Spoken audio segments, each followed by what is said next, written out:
Medianoche.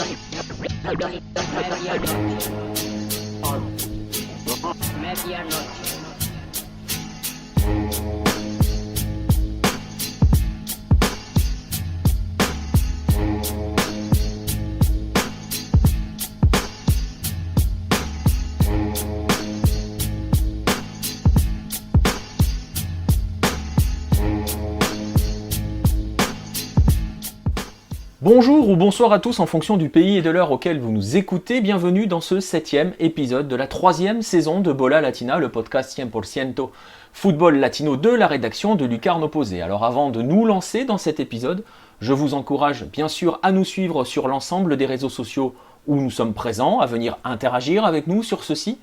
N'hésitez pas non plus à vous abonner à nos différentes chaînes, notamment cette chaîne YouTube, la chaîne YouTube, à venir laisser aussi un pouce bleu sous nos vidéos, ça aide à avancer justement dans les algorithmes et dans les méandres de YouTube.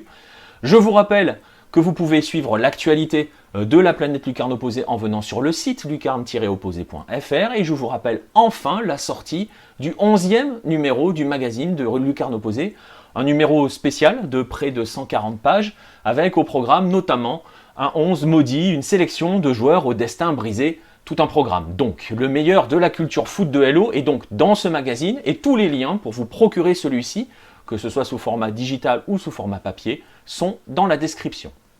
Place donc à ce 7e épisode de Bola Latina, le 7e de la saison 3.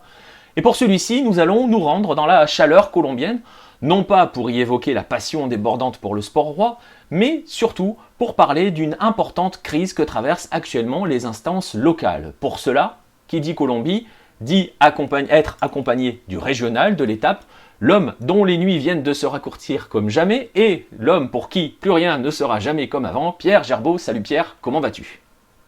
Salut Nico, merci d'avoir pitié de mes nuits, c'est sympa. Ce n'est qu'un début. Non, ça va s'arranger après, J'espère bien. Ça va aller. Il est au bout de sa vie. Bref, on va s'occuper de ta chère Colombie, si tu veux bien. Évidemment, comme tout le reste du monde, la crise du corona liée au coronavirus est forte et importante. On va rappeler, pour redevenir sérieux une seconde, qu'au 1er août, la pandémie a concerné plus de 300 000 cas en Colombie, si je ne m'abuse, pour un peu plus de 10 000 décès. Et si je ne me trompe pas, tu vas me le dire, vous êtes toujours confinés actuellement. Ouais, c'est ça. Nous, on est toujours confinés. En fait, on n'est jamais vraiment sorti du confinement. En Colombie, c'est depuis fin mars, à peu près le 25-26 mars. Donc là, ce qui se passe, c'est que petit point, je suis basé à Bogota, donc là, ce qui se passe, c'est que donc le gouvernement, il y a la décision du gouvernement, évidemment, national, qui a décidé d'imposer le confinement, et les mairies locales ont parfois rajouté une couche au-dessus. Et donc là, à Bogota, ce qui s'est passé, c'est que la maire, Claudia Lopez, a confiné tout simplement, a fermé des quartiers entiers. En fait, ce qui se fait par 15 jours, en fait. Donc, il y a certains quartiers comme le mien qui ont été confinés là 15 jours et qui ont été relâchés depuis ce début de semaine, enfin relâchés entre guillemets, qu'on s'entende bien. Et il y a d'autres quartiers, notamment les quartiers populaires, là, c'est là où il y a le plus de cas vraiment. Qui eux sont là maintenant verrouillés, donc ça veut dire compliqué d'entrer, compliqué de sortir du quartier. Ça veut dire que tu as une vigilance de la part de la police, de l'armée. Voilà, c'est pas, tu peux pas aller faire tes courses quand tu veux. Ça dépend de ton numéro de ta carte d'identité ou de ta carte de séjour pour ou ta carte de résident permanent pour les étrangers comme moi. Donc ouais, la situation là en ce moment, la Colombie est clairement dans le pic.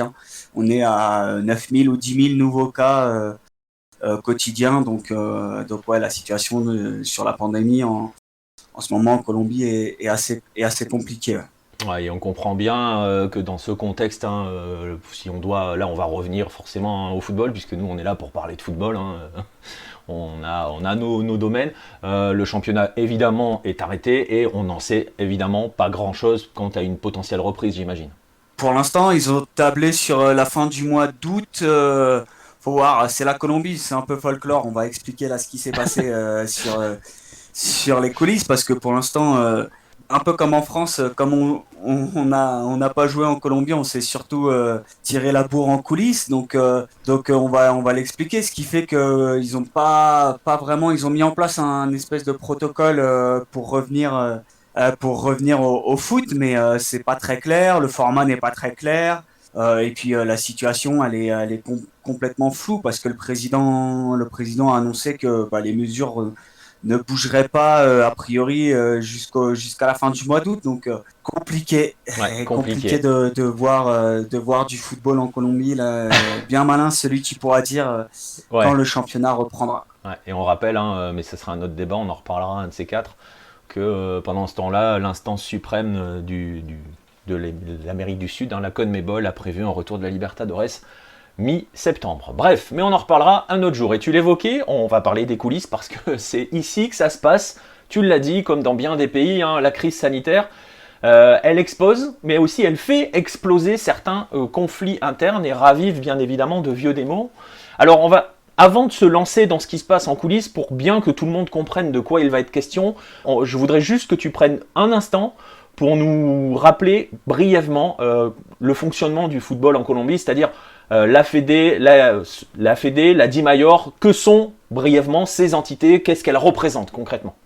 On a tout simplement la fédération, hein, la fédération colombienne de football, qui gère un peu à l'image de la fédération française de football, hein, qui gère toute la partie sélection, qu'organise les matchs de qualification à la Coupe du Monde, donc la Copa América, qui se tiendra notamment en Colombie et en Bon, Argentine l'année prochaine. normalement. Donc voilà, la fédé colombienne gère toute cette partie-là, sélection.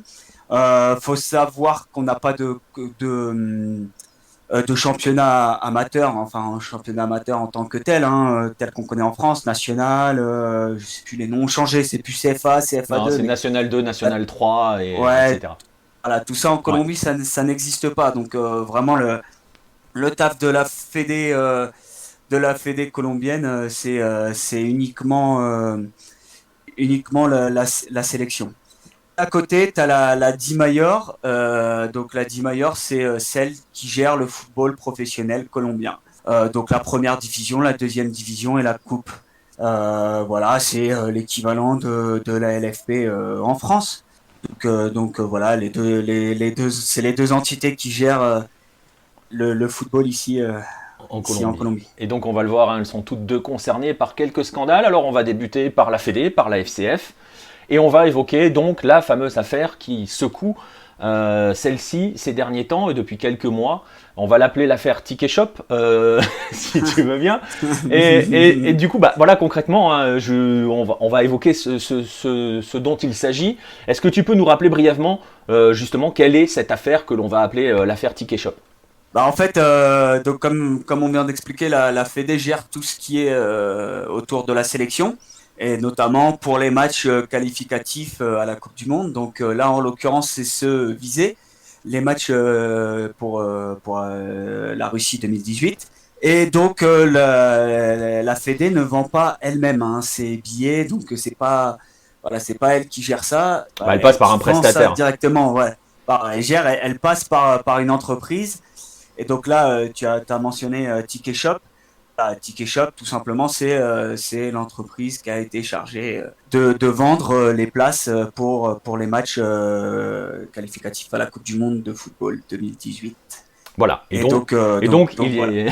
Et donc pour dire les choses, la Fédé et notamment son président ont été condamnés il y a quelques jours par comment dirais-je la La superintendencia, superintendance, la chambre, voilà, la chambre de commerce et d'industrie. et Voilà, merci. d'industrie, quoi. Voilà. Donc voilà, ils ont été condamnés. Est-ce que tu peux nous expliquer pourquoi ils ont été condamnés et à quoi ils ont été condamnés? Ouais, ils ont été condamnés. Ils ont pris en Colombie, ça s'appelle la Superintendencia Industria y Comercio. Et donc ils ont fait un package. Hein, ils ont condamné alors des membres de la Fédé, ils ont condamné des membres des entreprises aussi concernées, donc de l'entreprise en l'occurrence Ticket Shop. Ils ont condamné, ils ont fait un package à 18 milliards de pesos. Donc ça représente quand même une sacrée somme, hein, et là je cite, pour avoir fait ou facilité la conduite anticompétitive. Donc le président, hein, le superintendant qui s'appelle Andrés Barreto, il a expliqué tout simplement qu'en gros il y avait eu un cartel.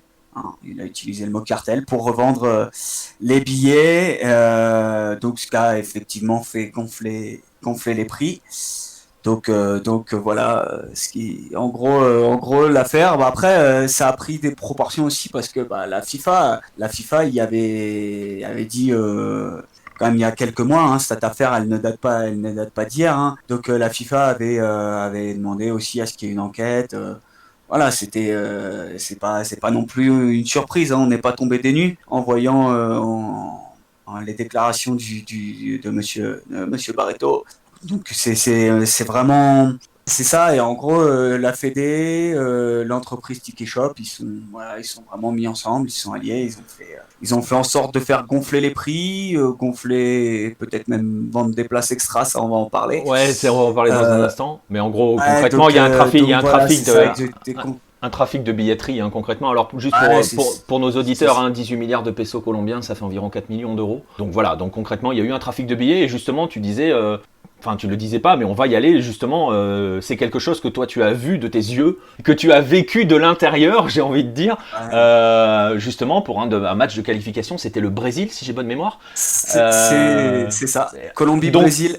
Donc tu as vu les Ouais, conséquences de ce réseau, de ce trafic de billetterie mené donc par Ticket Shop et par certains membres, dont le président Ramon Jesurún de la ouais, qui a été dans fédération, le package, qui qui a était dans été le condamné, package. ouais. Ouais, parce qu'il faut quand même bien préciser que le président de la fédération colombienne est impliqué dans l'affaire, enfin est condamné dans l'affaire. Hein, c'est même Bien plus sûr, là, il n'y a plus de condamné, présomption d'innocence, il est il va faire condamné. appel, mais Évidemment.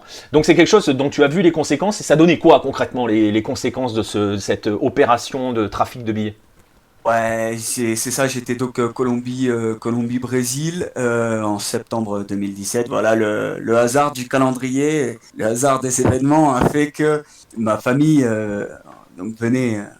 Pas sans raconter ma vie, mais voilà, ma famille, mes amis sont venus en Colombie à cette période-là. Donc, on est partis tous ensemble à Barranquilla. Ouais, c'est folklore. Hein, c'est vraiment waouh. C'est une expérience à faire quand t'aimes le foot. Un match de la Colombie, de la sélection à Barranquilla, c'est quelque chose. Voilà, bon, on va passer hein, sur le traditionnel, les personnes qui se mettent dans la file juste pour revendre la place, ce qui fait que t'as déjà une file interminable pour rentrer dans le stade. Donc, concrètement, ce qui s'est passé, c'est que donc nous, on était, voilà, j'avais pris, je crois, 12 places, ce qui fait on est arrivé très tôt. Comme vraiment 2 heures, on a dû rentrer dans le stade 2 heures avant le début du match, quelque chose comme ça. Ce qui fait que quand on est arrivé, bah, même si tu avais sur ta place, t'as comme, tout simplement comme une place normale, hein, lambda, donc tu avais ta place attitrée, on arrive, et là, les stadiers nous font comprendre que ben, déjà, c'est mort. Quoi. Les places, il n'y a pas 10 places à côté Elles sont les unes prises. des autres, que c'est mort, que les gens rentrent un peu n'importe où, n'importe comment, que ça commence déjà à affluer, hein, parce que évidemment le stade était plein. Donc ce qui fait qu'on se retrouve en petits groupes éparpillés. Et voilà, pour une certaine raison, j'ai dû sortir avec, on va citer mon père, on a dû sortir et se retrouver dans les travées. Et au moment donc on avait notre place, hein, évidemment, et au moment où on se retrouve à re-rentrer dans le stade, donc à notre place, un policier nous fait non, vous pouvez pas re-rentrer, c'est plein. Donc là, on se regarde. En plus, dans la traduction, t'es là, un peu en train de Ouais, t'énerver, forcément, t'es ouais. en train de dire c'est quoi, Ouais. Donc là, tu te dépatouilles gentiment avec la police en disant que il est bien gentil, mais qu'on a des places vraiment et qu'on gardait là-haut et qu'on rentre. Donc on a réussi finalement à rentrer et c'était no man's land. T'avais des gens dans les escaliers, t'avais des gens partout. Donc on va dire que en plus du trafic et d'avoir les places gonflées, je serais pas surpris que il y ait quelques places extra qui se soient retrouvées imprimées, Ouais. vendues, Ouais, mais et c'est-à-dire que que t'aies une surcapacité. du coup tu Vraiment. cumules, hein, tu cumules. C'est-à-dire que oui, il y a toujours les réseaux parallèles avec des faux billets, des réseaux de de fausses billetteries, ça existe partout en Am Sud. Mais là, on est aussi quand même clairement dans du surbooking, hein, très clairement, avec Ouais, beaucoup de gens qui pour ont moi, il y avait carrément du surcoût. véritablement payé leur place et quelque chose qui a été organisé, hein, donc du coup par la fédération, avec ce que on sous-entend, hein, là-dedans, avec toutes les problèmes de sécurité que cela peut engendrer. On connaît, hein, on imagine un mouvement de foule dans un stade surpeuplé, on va pas remonter à Lima 64, mais quand même, c'est un peu le même Ouais, esprit, ça aurait c'est-à-dire été que dramatique. ça peut vite vriller. D'autant que les normes de sécurité dans les stades sont pas forcément celles que l'on connaît nous en Europe, hein. Ouais, à Barranquilla, là, bon, même si c'est le meilleur stade colombien, etc., c'était vraiment, heureusement qu'il n'y ait pas eu de mouvement de foule Ouais, ou de choses comme ça, parce que ça aurait été, ouais, ça aurait eu des conséquences vraiment dramatiques, clairement. En plus, un peu pour ceux qui connaissent, voilà, les images, ou même vous avez tous vu les images des escaliers à San Siro, par exemple, ou même au Maracana, hein, si je ne dis pas de bêtises, où voilà, c'est quand même assez ouvert, donc tu as des gens en cas de mouvement de foule qui auraient pu tout simplement basculer dans le mhm. vide, Ouais, clairement, ouais, dans les escaliers. Enfin, ça aurait été dramatique. Il y aurait eu clairement. clairement vraiment des conséquences Et, horribles. et donc voilà, hein, ça c'est, on l'a vu, hein, ça c'est le volet de la condamnation, le volet visuel, hein, ce qui s'était passé. Et donc quels sont justement, c'est le dernier volet de cette affaire Ticket Shop que l'on va évoquer ici. Est-ce qu'il y a déjà des conséquences? Quelles vont ou quelles peuvent être les conséquences, que ce soit pour le président de la fédération ou pour la fédération elle-même? Quelles sont les réactions que ça a provoquées et les conséquences qui sont attendues suite justement à cette condamnation? Bah, les conséquences, elles sont simples, hein. Donc, le président de la Fédération colombienne de football est toujours en place. Voilà, Voilà. voilà, c'est simple, hein. Voilà. Donc il n'y en a pas. Euh, Concrètement, on va faire comme voilà. avant. Ce qui s'est passé, c'est que le président, notamment, on a un nouveau, vraiment, depuis très peu de temps en Colombie, on a un ministre des Sports, et un ministère des Sports, donc avec Ernesto Lucena qui est le ministre, et qui a dit, bon, moi je suis pas, voilà, en gros, il a dit qu'il n'était pas pour demander la tête des gens, mais que, bon, ce serait bien que si, comme il y a une enquête et que, enfin, qu'il y ait eu condamnation, qu'ils vont faire appel, qu'ils vont se défendre, que c'est dans leur droit, mais bon, ce serait bien qu'ils mettent un pas, qu'ils donnent un pas en arrière, sans démissionner, hein, mais qu'ils donnent un pas en arrière. Ouais. Voilà, Les les choses choses vont. continuent. Ouais. La vie Ouais, continue, les Ramon choses vont. Resauron, il est aussi vice-président de la CONMEBOL, donc voilà, franchement, il y a peu de chances. Il y a peu de chances que ça bouge. Honnêtement, voilà, Il a pas d'opposition non plus. c'est ça. Il va pas, voilà, il y a personne qui peut sortir du bois et vraiment lui poser des problèmes et qu'il soit dégagé. Voilà, franchement là dans l'immédiat. On va fermer Alors on va les se yeux et on méfier de va l'effet repartir. Lucarne opposé, hein, mais c'est quand même peu probable qu'il saute, quoi. Ah bah attends, et si on arrive à avoir ce degré d'influence, on va être bon. Bah justement, du coup, tu parlais de personnes débarquées ou éventuellement, bah on va justement transition toute trouvée, puisque ça c'était la partie fédé avec cette première affaire qui a secoué un petit peu les derniers mois. Mais il y a un autre monde qui est bien secoué et qui lui pour le coup est en pleine tourmente, c'est le monde professionnel. C'est donc du coup la Di Mayor qui est de plus en plus mise à mal, et notamment, et alors là pour le coup, lui vient d'être débarqué, c'est son président, Jorge Enrique Vélez.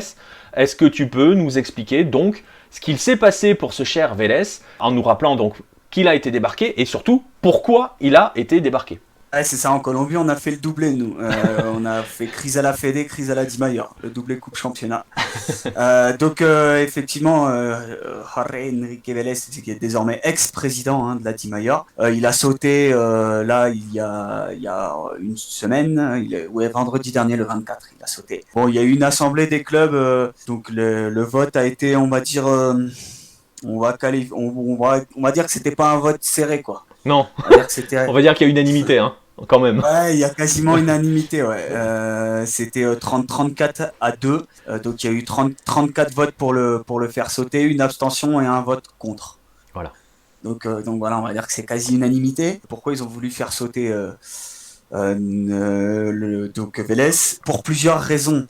En fait, il y a une des choses qui a fait que les clubs, faut savoir que quand Vélez il arrive donc en 2018, il est pas, voilà, il est pas minoritaire du tout. Il est quand même soutenu, il est appuyé par pas mal de clubs et c'est pour ça qu'il arrive d'ailleurs à ce poste. Donc, ce qui a fait que les clubs ont retourné leur veste, c'est que cette année, il a promis de l'argent au club. En fait, il s'est allié avec un fonds de pension du Delaware, donc Prudent Corporate Finance, pour vendre les droits de TV à l'international. Voilà. Alors le Delaware, juste bon, s'il y a des supporters de Marseille parmi vous et des supporters, des suiveurs de l'excellent Football Club de Marseille.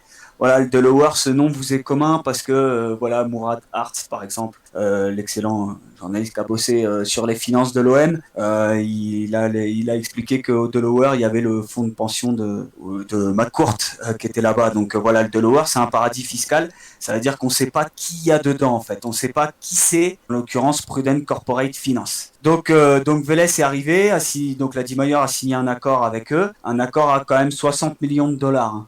Bon, faut savoir que là... C'est très très fort hein, pour de l'âme sud. Ouais, pour la Colombie, il faut savoir que là, c'était la chaîne publique RSN qui avait les droits et on était à 1 million de dollars. Donc il a réussi à multiplier ça par 60.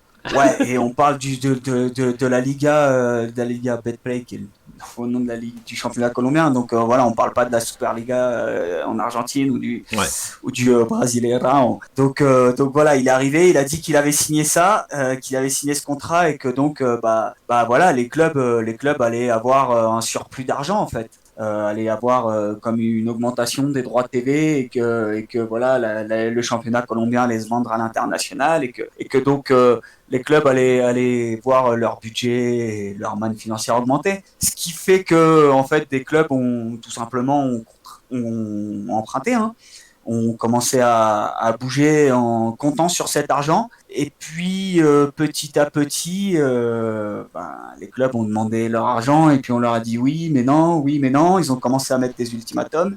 Et puis, en fait, au final, là, ils se rendent compte que l'argent n'arrivera jamais, quoi. Voilà, on ne sait pas où est passé cet argent. Enfin, on ne sait même pas s'il existe Voilà, concrètement. c'est ça. Et pas dans la poche des clubs, en tout cas. Donc ça, c'est une des raisons pour lesquelles les clubs se sont retournés contre lui et donc ont voulu le dégager. Le gouvernement aussi n'a rien fait pour retenir. Faut savoir que là, depuis cette année aussi, le championnat est payant. En Colombie, il y a une chaîne, donc Winsport, qui est la chaîne qui diffuse le championnat local, a fait un canal entre guillemets premium Winsport Mass, qui a un coût de l'équivalent de à peu près 30 000 pesos, je crois. Donc, c'est un peu moins de 10 euros, on est à 6-7 euros par mois, qui en Colombie quand même, t'as le salaire minimum qui est à 750 000 pesos, donc c'est quand même pas une somme négligeable. Ouais. Pour les familles populaires, 30 000 pesos, c'est clairement les provisions d'une demi-semaine, quoi. Ça représente du riz, de la viande. On se plaint des tarifs de la télé, enfin du football, de l'accès au football en France. Voilà, on est dans un tarif assez élevé là aussi. Ouais, voilà, et donc le gouvernement avait deux matchs. Il y avait deux matchs qui étaient diffusés sur RSN l'année dernière. Et donc le gouvernement avait demandé à ce qu'il y ait encore un petit peu de football télé en clair, publique et Vélez avait, dans un élan, on va dire un peu d'arrogance, avait dit mais moi si le gouvernement pas de problème, ils me le disent et moi je leur envoie la facture. Et cette attitude était clairement pas passée avec le ministre des Sports, donc ils ont rien fait non plus pour le retenir. Et enfin une des raisons également, c'est le foot féminin.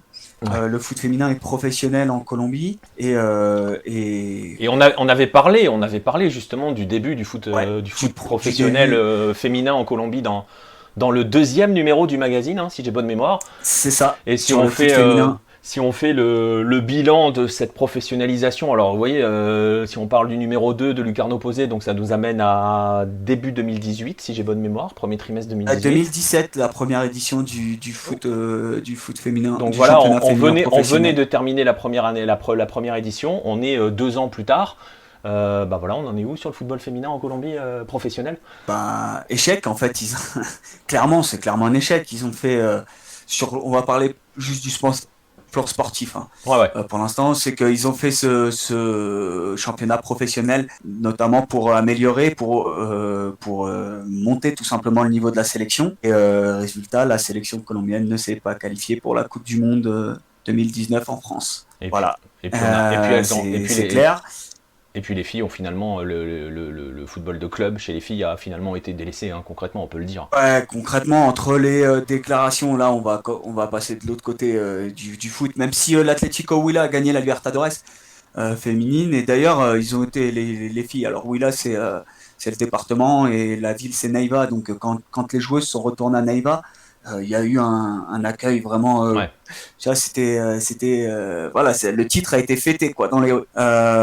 Mais donc sur le plan hors sport, entre les déclarations sexistes, misogynes de certains présidents, le peu d'intérêt, hein, bon, il y a eu aussi il y a d'ailleurs et ça, on va attendre, on va laisser la justice faire son travail, mais il y a aussi un peu comme on peut l'entendre à Haïti, hein, il y a aussi des scandales, tout simplement il y a des scandales sexuels hein, sur le foot Ouais. féminin en Colombie. Il y a un entraîneur de la Fédé qui a sauté.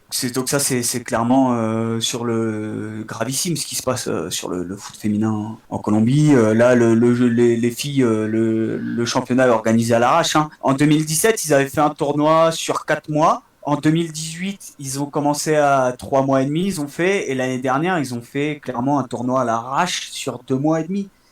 Et donc là, le foot, on ne sait pas, hein. Ouais, ouais. Normalement, il y a un championnat féminin cette année, mais on ne sait pas. Personne ne Et sait donc, s'il et, va être joué ou pas. Il y a tellement, et les dirigeants n'en ont clairement rien à faire. ouais, et on Voilà. le Et les voit. clubs non plus, hein. Et de toute façon, j'ai envie de te dire, financièrement parlant, nous on l'avait vu à notre niveau, comme on en parlera un autre jour dans un reportage notamment avec certains clubs brésiliens qui n'ont joué que les championnats d'État à jouer. Ça veut dire qu'ils sont occupés pendant que 3 mois hein, sur une année C'est civile, ça. parce que certains ne jouent pas après en série A, B, C ou D au Brésil, donc ils n'ont vraiment que les Estaduais. Donc là, tu parles d'un championnat professionnel féminin qui ne dure que 2 mois. Professionnellement parlant, on comprend bien que les joueurs ne peuvent pas payer un an de salaire à des filles qui n'en jouent que 2, qui ne jouent que Ouais, 2 mois c'est sur ça. cette année. Donc il y a des conséquences. Donc C'est ça. concrètement, si on doit faire, voilà, hein, on l'a fait en fait, hein, concrètement, le bilan de ce Jorge Enrique Vélez, ce ne sont que des promesses non tenues, c'est-à-dire que donc on a les droits télé, il n'y a pas eu d'argent. La télévision, le football gratuit, hein, dirons-nous, a quasiment disparu du paysage. Et le développement, il a disparu même. Et le développement du football féminin, il n'y en a pas eu tout concrètement. Il y a eu des Voilà. intentions, il y a eu beaucoup d'intentions, beaucoup de paroles. Et donc du coup, je vais glisser vers la question qui maintenant se pose. Maintenant que Jorge Enrique Vélez est parti, à quoi peut ou va, si on a déjà des pistes, ressembler l'après Vélez? Ouais, alors ça a tiré quand même, hein, ça a tiré à balles réelles, hein. On va pas se mentir.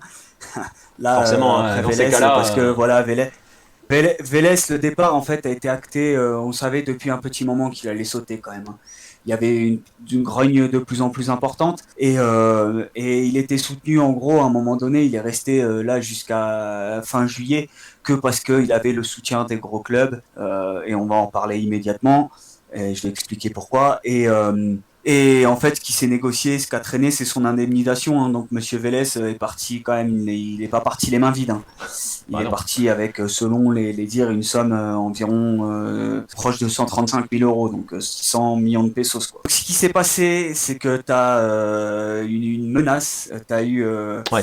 16 clubs, pardon, 16 clubs, pas 18, 16, qui ont menacé de faire session, où on retrouve notamment les gros clubs, l'América, l'Atlético Nacional, Medellín, Millonarios. Voilà, notamment parce que ce qui est reproché, et là, en fait, il faut savoir que la répartition, donc tout ce qui est droit TV, etc., c'est réparti de manière égale dans le football colombien, et ça plaît pas au gros, et donc il y a notamment Gustavo Serpa, actionnaire majoritaire de Millonarios, qui a sorti le bazooka là, qui a clairement dit, donc je vais citer, hein, quand ils ont menacé donc de faire une ligue à part. Il a dit il y a un groupe de plusieurs équipes, donc je cite, hein, il y a un groupe de plusieurs équipes qui sont de garage, hein, on va dire des équipes, on dirait en France des équipes de quartier, qui veulent continuer à maintenir les vieilles pratiques du foot, donc le statu quo. Il y a une quantité d'équipes parasites dans le foot qui vivent des autres, qui mangent des autres et qui n'ont pas de revenus propres. Fin de la citation. Donc, Bonne ambiance au sein de ouais, de la ligue. Enfin, ouais, on voit du c'est coup que sympa. cette problématique-là est universelle, hein. On l'entend dans tous les pays, les gros qui veulent s'adjuger la plus grosse part du gâteau. Et tu l'as dit, donc il y a eu cette pression qui a été faite par plusieurs clubs de Ouais, créer clairement une nouvelle ligue. On va juste rappeler pour nos auditeurs, on est en Colombie et c'est pas une menace, comment dirais-je, ouais, c'est pas la première fois, c'est quoi. pas la première fois et dans l'histoire ça a un sens le côté une ligue dissidente dirons-nous. On va rappeler que dès le début du professionnalisme en Colombie il y a eu des conflits entre justement la DIMAYOR naissante et la fédération et que la conséquence de ces conflits là avait été l'ostracisation de la Colombie par la FIFA qui était intervenue et qui avait tout simplement suspendu les clubs et les sélections des compétitions continentales. Alors, ça avait eu une conséquence positive, entre guillemets, sur une courte période pour la Colombie, couplée à d'autres choses, on en reparlera probablement un autre jour, on en a déjà parlé sur le site et dans les magazines, puisque ça va donner la naissance de Le fameux l'époque. pacte de Lima. Voilà, et c'est la période qu'on appelle en Colombie d'Eldorado, donc la période de la première grande période dorée du football colombien, avec les grandes stars argentines Stéphano, notamment, voilà, notamment. qui viennent jouer en Colombie. Mais donc cette menace de création d'une nouvelle ligue, elle peut avoir ce genre de répercussions-là. Est-ce que toi, tu penses, ou est-ce que les gens ont vraiment pris cela au sérieux à ce moment-là? Est-ce que, parce qu'on sait que bon, du coup, ils vont probablement pas le faire, hein, on sait que c'était une menace, mais est-ce que si ça continue de creuser à ce niveau-là, est-ce que ça pourrait ne pas, est-ce que ça pourrait devenir réalité selon toi? Non, j'ai du mal à y croire pour une simple et bonne raison. Et d'ailleurs, on va citer Serpa, donc l'actionnaire majoritaire de Millonarios, qui l'a dit que pour l'instant ils peuvent tout simplement pas. Faut savoir que la Colombie n'est clairement pas le plus riche, hein, Non. n'est pas le pays le plus riche en Amérique du Sud, et qu'il y a beaucoup de clubs qui vivent, même les gros clubs, hein. Donc le transfert des joueurs c'est une partie, mais les clubs qui sont engagés dans les compétitions internationales, donc la Libertadores et la Sudamericana, se portent généralement très bien parce que les sources de revenus sont déjà en dollars, Ouais. que le dollar, le cours du dollar et du pesos, voilà, c'est si voilà, en gros 1000 pesos, ça doit faire l'équivalent de 3500 $. Donc on est sur du simple au triple. Donc c'est pour ça que tous les revenus générés en dollars sont bons à prendre pour les clubs colombiens. Et que si demain tu as une ligue dissidente, donc avec, on va voir, hein, les clubs, donc tu as l'América, Nacional, Medellín, Millonarios, tu as Real, donc tu as des clubs aussi de l'Alianza Petrolera, Once Caldas, Pasto, Deportivo Pereira qui sont en D1, et tu as aussi des clubs de D2 comme Valledupar, Quindio, Real Santander, Unión Magdalena qui vient de descendre, Atlético, et Boca, et oui, Boca Juniors. On a un Boca Juniors en Colombie, Boca Ouais. Juniors de Cali, Mais du qui est coup, pas vrai, ouais, qui est ce genre de une menace pâle copie. ne peut pas être mise à exécution Non, parce que parce s'ils que font une ligue dissidente, s'il s'exclut des compétitions continentales, voilà, c'est ça. il meurt concrètement. C'est ça, concrètement, si demain tu as une ligue dissidente qui est non reconnue, qui sera de facto non reconnue par la CONMEBOL, donc qui ne donnera pas de place qualificative pour la Libertadores, pour la Ouais, ouais. Sudamericana. Voilà, et puis c'est pas, on parle, je suis un fervent, j'adore, et je trouve que le foot colombien est souvent, à mon sens, dénigré, y compris par les gens ici en Colombie, à mon sens un peu trop dénigré. Voilà, on va pas déconner non plus, hein, ça se vendra pas, hein, le foot colombien, l'étranger, ça n'intéressera personne. Bah, la preuve, c'est que la diffusion internationale, il n'y en a pas. Hein. Ah non, Il n'y en a pas clairement aujourd'hui, il pas. n'y en aura pas demain parce que tu vas enlever l'Alianza Petrolera. Quoi. Donc, Ouais, c'est ça, on va pas non plus faire une ligue dissidente et se vendre ça, à part non. LOTV ou LO Ouais, Radio. voilà. Non, non, mais pour dire les choses très clairement, de toute façon, c'est un peu la problématique de la plupart des pays sud-américains. À part le Brésil et l'Argentine, l'export, pardon, pour les autres, c'est voilà, C'est n'existe nul. pas, n'existe pas. Oui, c'est nul. Donc, N'existe pas. voilà, c'est très compliqué. Donc du coup, voilà où on en est du point de vue de la Di-Mayor. On sait maintenant ce qui va se passer dans les prochaines semaines au sein de la fédération. C'est De la Et on ligue, sait, pardon, pas de de... la Dimayor, Oui. oui. Le nouveau président de la Dimayor sera connu vendredi prochain. Il sera connu le 7 août. Et il y a, a priori, un seul candidat. Qui est? Donc, a priori, s'il est le seul candidat, il a de fortes chances d'être élu. En tout cas, pour l'instant, c'est ce qui se dit. Donc, le nouveau président pourrait être Fernando Jaramillo, le nouveau président de la DIMAYOR. Donc, ce monsieur, il a été vice-président il arrive pas par hasard, hein, son nom, il sort pas par hasard. Il a été vice-président de Bavaria, donc notamment de tout ce qui était sponsoring, etc. de Bavaria durant 15 ans. Alors Bavaria, c'est une marque de bière, voilà, entre autres, c'est Ouais, ouais. l'entreprise pardon qui produit diverses marques de bière ici en Colombie et notamment qui fait la bière qui sponsorise le foot colombien, donc la sélection, et qui a sponsorisé pendant de longues années le championnat Le colombien. championnat. Donc voilà, Qui c'est pour prenait ça son qu'il arrive nom là. hein, d'ailleurs, qui prenait son nom. Et Voilà. donc on a une idée des orientations de ce futur président ou pour l'instant c'est encore un peu obscur. Non, c'est un peu obscur encore, on ne sait pas bien ce qu'il va proposer. Les dossiers qu'il a sur le feu, ça va être de gérer, hein, organiser cette fin de saison. Ouais, le retour du football colombien. Ouais, pour le retour du football, parce que on l'a expliqué, il y a une thématique très simple, hein. En Colombie, c'est très très très difficile de se déplacer en bus. Enfin, c'est pas nécessairement très difficile, mais surtout très long. Bogota, Medellín, par exemple, c'est il y a 300 km, hein, mais c'est entre 7 heures et 8 heures de bus et une demi-heure d'avion. Donc voilà, si les aéroports restent fermés, ça va être très très compliqué de revoir du football en Colombie, d'organiser, hein, parce que là, on s'est arrêté, c'était la 8e journée, si ma mémoire ne flanche pas. Donc on était à Voilà, même qu'est-ce qu'on pas fait? mi-championnat hein, pour dire les choses, on n'était même pas à moitié de tournoi. Voilà, c'est ça. On était voilà, il y a 20 journées, plus Et après, après ils avaient les prévu de faire quadrangulaires. demi-finale, finale. Donc on n'était même pas à mi-championnat, ils se sont arrêtés à la 8e journée. Donc qu'est-ce qu'on fait? Est-ce qu'on termine? Comment on termine? Comment on envoie les équipes à la Libertadores 2021, à la Sudamericana 2021? Voilà, il va y avoir quelques petits dossiers, Ouais. Bah, quelques marrons sur le feu. ça va être le dossier le plus urgent hein, pour le nouveau président parce que le temps file, on l'a dit, la Libertadores est censée reprendre le 15 septembre, on ne sait pas encore comment, mais on sait qu'il y a des pressions hein, et ça c'est clair pour le coup, hein, tout le monde est concerné, tous les pays d'Amérique du Sud sont concernés.